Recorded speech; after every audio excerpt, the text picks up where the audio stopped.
So when we come across inner, secret, and outer obstacles, face it and overcome it. Do you know why? Let your prayers manifest. Let your prayers manifest. Let your aspirations from previous lives manifest. Let your pujas and meditations and studies from previous lives manifest. Do not let it go to waste. Do not let it be thrown into the mud. The more difficulties we experience on a secret level, where our secret desire is to make only ourselves happy, fight it. Fight it with what? The wisdom of Dharma and the weapon of effort. And then on an inner level, to overcome our various types of fears and lazinesses. The lazinesses, 3 types of lazinesses. 3 types.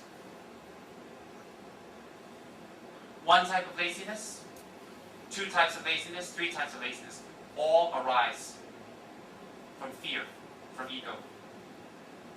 And therefore, again,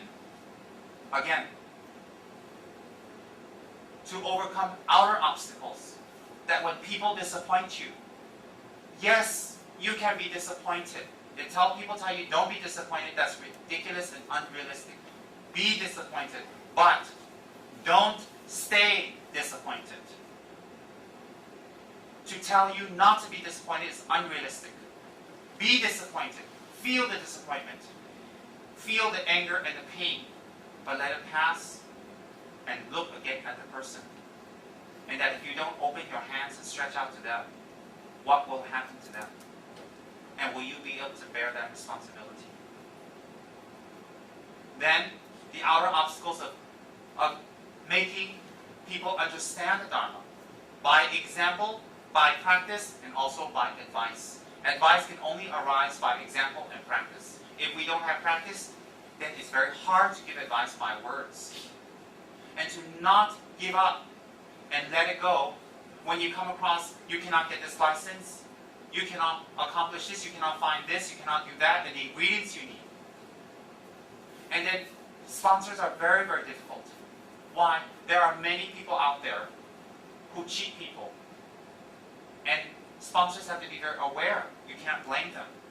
And sponsors also work very hard for their money. By merit in previous lives, by the generosity of giving, they collected merit to have wealth.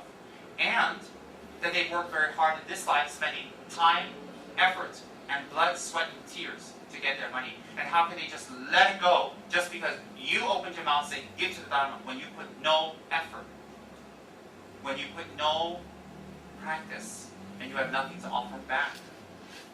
So what happens is, if you want sponsorship, it's very hard.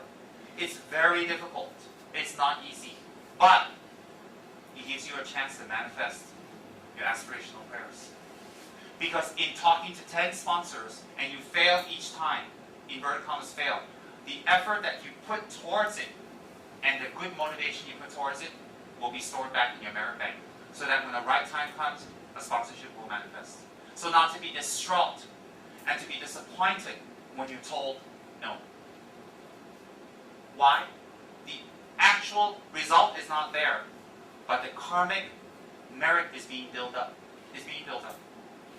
And that when you actually have a center to maintain it, to talk with each other, and to bring people and to understand the Dharma, comes from one's inner practice, which will reflect in our outer actions. The way we dress, the way we look, the way we groom, the way we speak, and in totality, when we look back and see the results of our life, what we have, what we've done.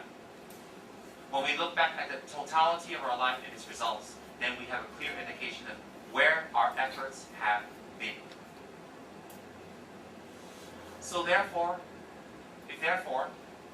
if we are a president or we're a committee, because not all Dharma centers have lamas, and there's a beautiful Dharma center and it's working and people are coming, we can see that we have put effort towards that because it didn't come overnight. If we have a beautiful car and a beautiful house, well, we know we put our efforts towards that.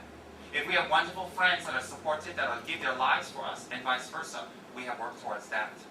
If we have a wonderful relationship, if that's what we want, and the person is very loving, and we're able to maintain and be with them, and they really respect us and love us, and no matter what they do, what we do, what they do, we're there for each other, that is the effort that we've been putting in. Or some of us have all, some of us have none, some of us have some. The point is, when we look at what we have, then we know the sum of what we've been doing up to this point.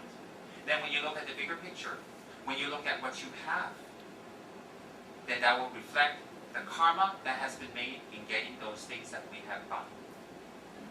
So if our things are totally materialistic with respect to everyone, and it's not on the spiritual level, and we work towards that, then the karma that arose from that materialistic practice will be karma, and that will be, again, continued in future lives. And if we look at the results of our life so far, it's been on a spiritual level. And I'm not talking about beautiful altar only. I'm talking about inside attainments, the transformation of the mind. If we look at that and we see that it's very easy and we're getting better as the years go on, we have put effort towards that. And when we put effort towards that, the fruit of our effort will be merits. And therefore, our our next lives and our death will be not a subject of fear. And so, if we had none of that on a worldly level, 0, on a spiritual level, 0, then what's very scary is that in this life we're not able to take care of ourselves. At death, it's going to be quite scary, and the future lives are filled with fear. And where does that come from? Effort. Effort. Continuous effort. So therefore, we have to grab a hold of ourselves and say this. What is the sum of, so far, of my efforts? And if our sum of our efforts has been totally on a non-spiritual, non-future investment type, future life investment type, then instead of being depressed and unhappy or angry for a long period, we overcome it and we do something about it. It doesn't matter. It doesn't matter how long we've been not engaging in Dharma practice. What matters is that we begin, and I'll tell you why. If you're going to look at how long you've not been engaging in Dharma practice and be depressed about that, don't just look at the last 10 years since you met your Lama, or 5 years, or 6 years, or 20 years, or 30 years. Look at your previous life, and your previous life, and your previous life, and your previous life, and the previous aeon. How many hundreds and hundreds of lives have you passed not doing true spiritual practice, and therefore you're still in the situation you are now? So if you want to be depressed, you have to think about it in totality, not just on a small, singular level, such as just a few years, a few decades. So there's no point. If you want to be depressed about a few decades, you might as well include a few aeons with it also. You're going to need a lot of Prozac to take care of that, a lot. You're going to have to get a swimming pool and fill it with Prozac and just stay inside there if you want to take care of the depression that comes from many lifetimes of wasting your life. So instead of thinking that, now, and tomorrow, and the next day. And no matter how difficult it is, and no matter how problematic, and no matter how embarrassing, on a secret level, oh my God, my ego is saying, there goes my comfort zone. Then on an inner level, think, uh-oh, people are going to know the real me now. And then on an outer level, it's going to be work, blood, sweat, tears. And for some of us to break one sweat is a huge, huge, monumental progression. To break one little sweat. Oh yes. To think about the future. Why do we need to think about the future? Even what we have right now, if it's not a lot with respect to everyone, even what we have right now may not be a lot. Just enough to live, to survive, to get something to pass the next day or next month. But it entails some type of effort and some type of planning the month before, the year before. See, what we have now cannot have come from sitting there doing nothing. Even the little that we have now must have arisen from some sort of planning. Some sort of, from planning, effort. From that effort arose to what we have now. Maybe we don't have 10 cars and we have 1 car. Maybe we don't have a huge penthouse somewhere in downtown KL or in Bangsa or Kenny Hills. but we have a place to live. Maybe we don't have $30,000, $40,000 to spend a month to have a great time, but we have maybe $500 to $1,000 to $2,000 a month. Maybe we can't donate hundreds and hundreds of thousands of dollars to His Holiness, but we can donate $100, $200. And even donating $10, $20 to the Dharma, to your center, to your Lama, to your lineage. It's tremendous effort for some people. Why is that? Why is that? Effort. That's all, it's just effort. It's not good and bad. So,